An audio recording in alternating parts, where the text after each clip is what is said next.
ہم آگے بڑھنا چاہتے ہیں لیکن نہیں بڑھ پاتے. ہم کچھ کرنا چاہتے ہیں لیکن نہیں کچھ کر پاتے.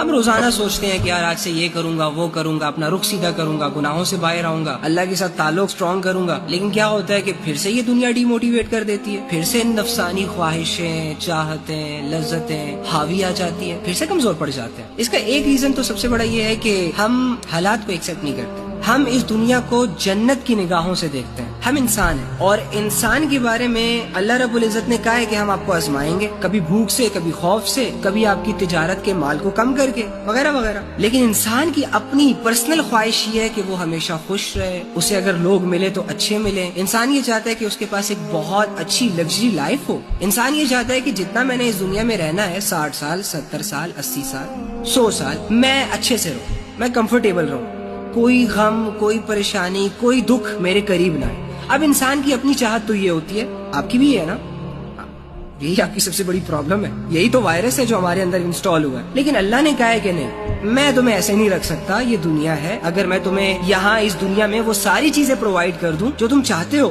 تو پھر تمہارا اس دنیا سے دل لگ جائے گا, جو کہ میں نہیں چاہتا. کیوں؟ کیونکہ وَمَا الْحَيَاةُ الدُّنْيَا إِلَّا مَتَاعُ الْغُرُورِ, دنیا کی زندگی دھوکے کے سوا کچھ نہیں ہے, اور میں انسان کو دھوکے کے حوالے نہیں کر سکتا. میں نہیں چاہتا کہ انسان اس دھوکے کی وجہ سے اپنی آخرت کو لات مار دے. سو اس لیے اللہ کہتے ہیں نہیں, میں تو آپ لوگوں کو اتنا کمفرٹیبل نہیں رکھ سکتا ہوں, لیکن اس دنیا میں رکھنا نہیں چاہتا. کیونکہ اگر میں اس دنیا میں تمہیں ویسے رکھوں جیسے کہ تم چاہتے ہو, ایک جادو کی چھڑی دے دوں, تم جب چاہے, جو چاہے, جیسا چاہے, اور وہ ہوتا رہے, زندگی تمہاری ویسی چلتی رہے, تو پھر کیا ہوگا کہ تمہیں دنیا تو ملے گی لیکن آخرت سے غافل ہو جاؤ گے. تم مرنا نہیں چاہو گے, تم عبادت کی نیڈ کو فیل نہیں کر پاؤ گے, تم میری طرف نہیں آ پاؤ گے. اب مجھے ایک بات بتائیں, لیٹس سپوز اگر فرعون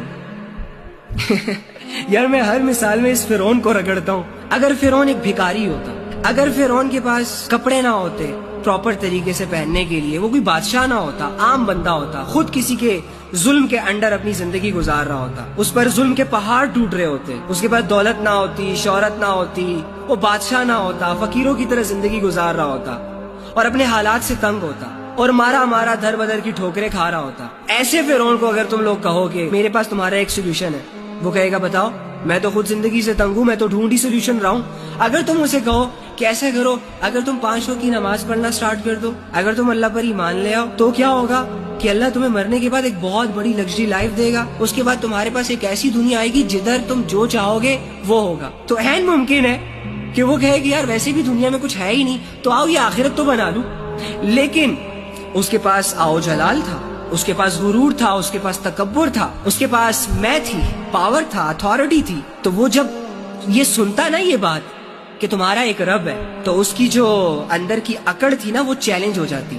وہ کہتا ہے دنیا پر حکمرانی میں کر رہا ہوں اور کوئی بندہ آ کے مجھے کہہ رہا ہے کہ تمہارا بھی کوئی رب ہے. تو رب کا کانسیپٹ یہ ہوتا ہے کہ پھر رب کی بات ماننی پڑتی ہے. جب آپ یہ ایکسپٹ کرتے ہو نا کہ آپ کسی کے غلام ہو, آپ کسی کے نوکر ہو, ٹھیک ہے, آپ کسی کے ٹکڑوں پر پلتے ہو, تو پھر آپ اس کے حکم ماننے کے پابند بھی ہو جاتے ہو. فرعون یہ بات ماننے کو تیار نہیں ہوا. فرعون نے کہا نہیں, میں تو میں ہوں, میری بادشاہت ہے, زندگی اور موت کے فیصلے تو میں کر رہا ہوں, رزق بھی میرے اختیار میں, غریب میرے پاس آتے ہیں, منتیں کرتے ہیں اور میرے سامنے روتے ہیں, التجائے کرتے ہیں, اور میں ان کو پرووائڈ کر رہا ہوں, میں ان کا رب ہوں, میں ان کو پالتا ہوں. یعنی کہ لگژری لائف اکثر انسان کو غافل کر دیتی ہے, انسان کو مصروف کر دیتی ہے. بل گیٹس کو دیکھ لو, ایلون مسک کو دیکھ لو, بہت دولت ہے ان کے پاس, لیکن سٹل وہ دنیا کما رہے ہیں. وہ یہ بھی مانتے ہیں کہ ہمارے پاس اتنی دولت ہے کہ اگر ہماری نسلیں بیٹھ کے کھائیں نا تب بھی ختم نہیں ہوگی, لیکن اس کے باوجود کما رہے. اس کے باوجود ان کے پاس ٹائم نہیں ہے کہ وہ تھوڑا سا سوچیں اپنے آپ پر, اپنے ایمان پر, وہ اپنے عقیدوں پر سوچیں. غافل ہے نا, دولت تو کما رہے ہیں لیکن آخرت نہیں کما پا رہے. دنیا اس سے خوش ہے, دنیا اس کی تعریف بھی کر رہی ہے, لیکن اللہ کی نظروں میں ان کی کیا ویلیو ہے؟ اللہ سے اپنا تعلق نہیں بنا پا رہے وہ, تو دنیا کا تعلق تو آخرت میں کوئی فائدہ نہیں دے گا ہمیں. اللہ نے کہا ہے کہ دوست کے کام نہیں آئے گا, ماں باپ اولاد کے کام نہیں آئے گی, اولاد ماں باپ کے کام نہیں آئے گا. وہاں تو ہر بندہ اپنے حساب کتاب دے رہا ہوگا. سو اینی ہاؤ ہمیں یہ چیز انڈرسٹینڈ کرنی ہوگی.